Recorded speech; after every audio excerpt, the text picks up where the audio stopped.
So, ayan, hello. At matagal-tagal tayo nakapag-upload ng video na itong dito sa YouTube channel natin. Medyo late, matagal na yung huli.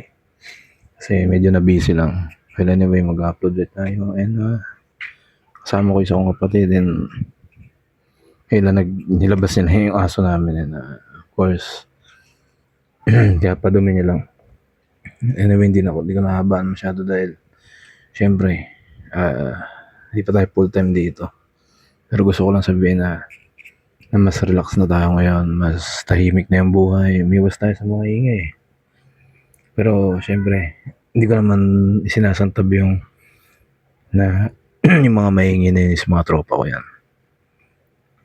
Yun lang yung term ko sa kanila, pero mababait yung mga yan. Kaya lang umiwas kasi medyo minapo ko sa sarili. So, so now, masaya naman tayo ngayon na iwas muna tayo sa inuman. Yan, inuman pala. Sa tambay na wala namang, something na tambay na wala namang mangyayari. So, iwas tayo dyan guys. Lahat kayo, iwas kayo dyan.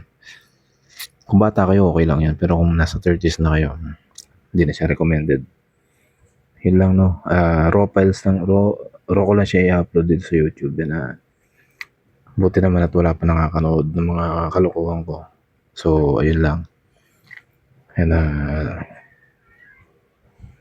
tuloy ulit na susunod. So, thank you.